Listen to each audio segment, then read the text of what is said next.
আগের ভিডিওতে আমরা দেখেছিলাম সোমনাথ টেম্পল আর গির ফরেস্ট। এই ভিডিওতে আমরা দেখব ডিউ আইল্যান্ডের বেশ কিছু অপূর্ব জায়গা।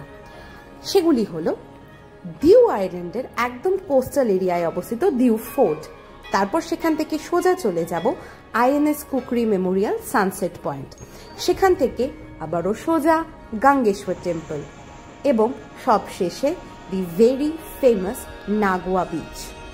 তো চলো ভিডিওটি শুরু করা যাক। সম্পূর্ণ গুজরাট ট্যুরে আমার সবথেকে বেশি পছন্দ হয়েছে যে জায়গাটি, সেটি হলো এই ডিউ। প্রত্যেকটি জায়গা যেমন ইউনিক তেমন ভীষণ শান্ত পরিবেশ। সমুদ্রের হাওয়া যেন বয়ে নিয়ে আসে শান্তির বার্তা। পর্তুগিজদের আমলে গড়ে ওঠা এই ডিউ ফোর্ট দেখলে মনে হয় যেন পাইরেটস অব দি ক্যারিবিয়ানের রাজ্যে চলে এসেছি।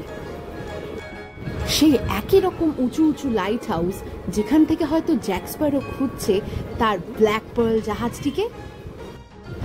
সেই ডিউ ফোর্টের রাস্তা এতটাই লম্বা আর এতটাই উঁচু যে তার জন্য আমাদেরকে নিয়ে নিতে হয়েছিল ব্যাটারি কারের সাহায্য। এই ব্যাটারি কার পৌঁছে দেয় সোজা ডিউ ফোর্টের টপে। তারপর কিছুটা হেঁটেই উঠতে হয় যদিও, কিন্তু সেই ওঠাটাও ভীষণ অ্যাডভেঞ্চারাস। ওপরে উঠে মনে হচ্ছিল আকাশের অনেকটাই কাছে চলে এসেছি, যেন হাত দিলেই মেঘগুলোকে ছুঁতে পারবো। ফোর্টের বিশাল এরিয়াটির এক প্রান্ত থেকে অন্য প্রান্তে কিছুই দেখা যায় না, কিন্তু গোটা ডিউ শহরটাকে ভীষণ সুন্দর দেখায়। আরো উঠবো, উঠতেই হবে। চলো চলো চলো চলো চলো। হা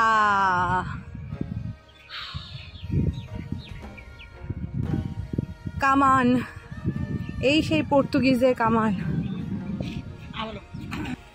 আমরা ডিউ ফোর্টে একদম টপে। এই যে লাইট হাউস, ক্যামেরা দিয়ে লাইট হাউসটা শো করে দাও উপরে। হ্যাঁ, লাইট হাউস। আরব সাগরের ধূসর জল যেন বারবার জানান দিয়ে যায়, আমি আছি, আমি আছি, আমি আছি। সময়ের বাঁধন না থাকলে হয়তো সারাদিনটাই ওখানে বসে কাটিয়ে দিতাম।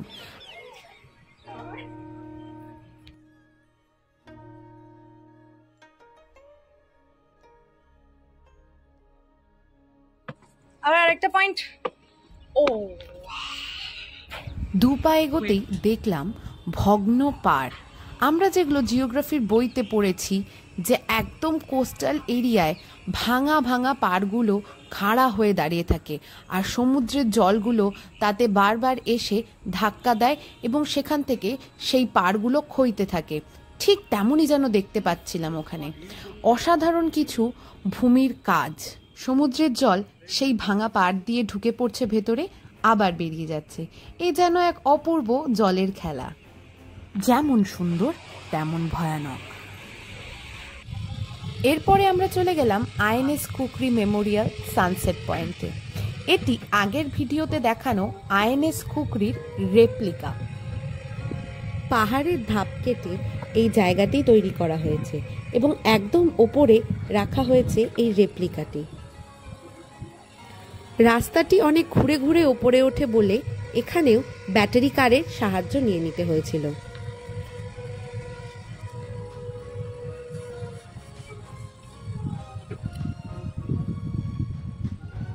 পুরো চা বাগানে যেমন ধাপ চাষ হয় ওই রকম লাগছে।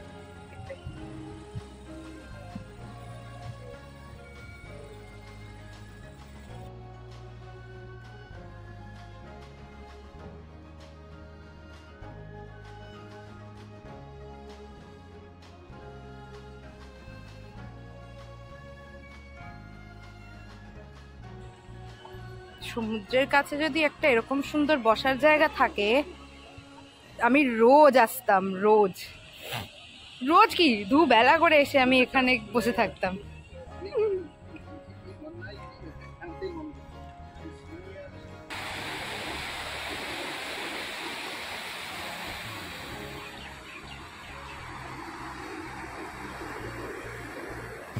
এটা আমাদের দুর্ভাগ্য বলা যেতে পারে যে আমরা যেখানেই যাই সেখানেই বৃষ্টি শুরু হয়ে যায়।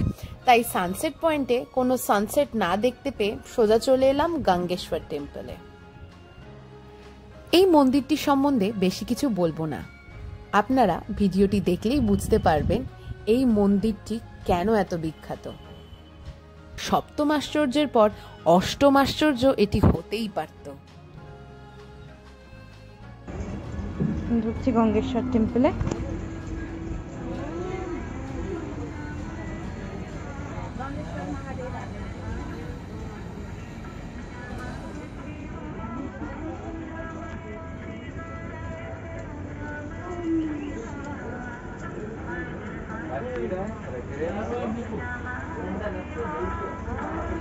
এই মন্দিরটার বিশেষত্ব হলো সমুদ্রের জল নিজে এসে শিবের চরণ ধুয়ে দিয়ে যায়।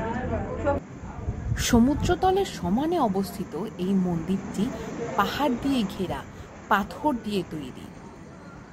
জলের অভাব নেই।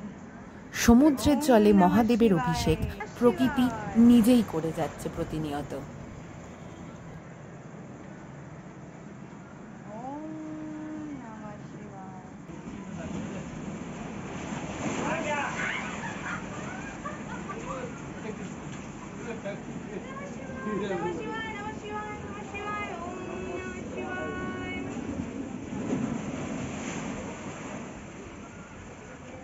মন্দিরের ওপরে পাহাড়ের গায়ে এরকম বসার কিছু জায়গা করে দেওয়া রয়েছে, যেখান থেকে ভিউটিকে খুব সুন্দরভাবে এনজয় করা যায়। প্রচণ্ড বৃষ্টি পড়াতে মা বাবা কেউই আসেনি, শুধু আমি একা ক্যামেরা হাতে দৌড়ে গেছিলাম জায়গাটিকে ক্যামেরাবন্দি করতে। একটু উঠলাম, এখান থেকে একটা দারুণ সুন্দর ভিউ আসছে, সেটা হচ্ছে এই সোলার প্যানেলগুলো। এখানে সোলার প্যানেলগুলো এত সুন্দর করে বসানো, দেখে মনে হচ্ছে কোনো শেড দেওয়া, তার নিচে কেউ গিয়ে দাঁড়াতে পারবে। আর এখান থেকে সমুদ্রটা এতটাই সুন্দর। হাতে সময় কম, তার মধ্যে একটা জায়গা দেখা এখনো বাকি, কিছুতেই স্কিপ করা যাবে না, একটা বিচ অন্তত দেখতেই হবে। তাই চলে গেলাম নাগাঁও বিচ। জায়গাটি মিনি গোয়া হিসেবে বিখ্যাত, তাই অনেকে একে নাগোয়া বিচও বলে।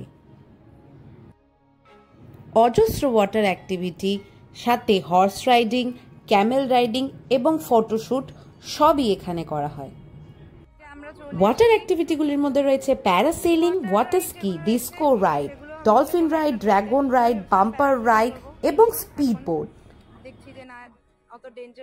প্রচন্ড বৃষ্টি, তার মধ্যে হাতে সময়ও কম, তাই চুজ করে নিলাম সব থেকে সেফ যেটা। আমরা নিয়েছিলাম ড্রাগন রাইড। মায়ের ভয় লাগছিল বলে মা কিছুতেই বসেনি, তাই আমি আর বাবাই উঠে বসলাম ড্রাগনের পিঠে। ভয়ও লাগছিল, আবার ভালোও লাগছিল। বৃষ্টি পড়ছে, তার মধ্যে আমাদেরকে লাইফ জ্যাকেট পরিয়ে দেওয়া হয়েছে আর বসিয়ে দেওয়া হয়েছে এই নীল ড্রাগনের ওপরে। সামনে জুড়ে দেওয়া হয়েছে একটি স্পিড বোট, যা আমাদেরকে টেনে নিয়ে যাবে মাঝ সমুদ্রে এবং সেখান থেকে আবার আমরা ব্যাক করব। So tata.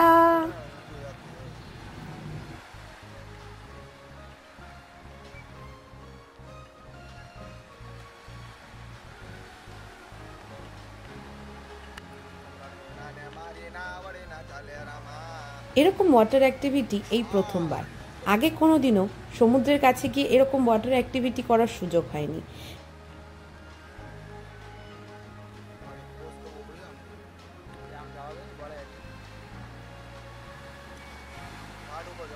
প্রথমে ভেবেছিলাম প্যারাসেলিং করব, কিন্তু অত সাহসে কুলোলো না, তাই এই ড্রাগন রাইডটাই চুজ করলাম। তবে দূরে দেখতে পাচ্ছিলাম যিনি প্যারাসেলিং করছেন বিশাল এনজয় করছেন, আমরা সেটা এই ড্রাগন রাইড থেকেই এনজয় করলাম। তারপরে যখন আমাদের ফিরিয়ে নিয়ে আসা হচ্ছে, তখন চারপাশে দেখতে পাচ্ছিলাম স্পিড বোটগুলি হু হু করে এগোচ্ছে। সত্যি স্পিড বোটের কিছু স্পিড ছিল।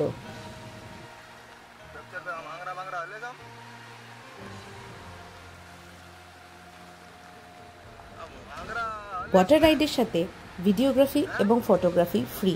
এই যে ভিডিওটি দেখছেন, এটা কিন্তু তারাই করে দিয়েছে। রাইডটি শেষ হতে যেন মনে হলো দুঃখিত হয়ে গেলাম, আরও কিছুক্ষণ ঘুরলে ভালো হতো, কিন্তু আমাদের কাছে সময় কম, আমাদের ফিরে যেতে হবে। দিউতে এই একদিনেই আমরা অনেক কটা জায়গা দেখে ফেললাম। এরপর আমাদের নেক্সট ডেস্টিনেশন আবার অন্য কোথাও। দেখা হবে পরের ভিডিওতে।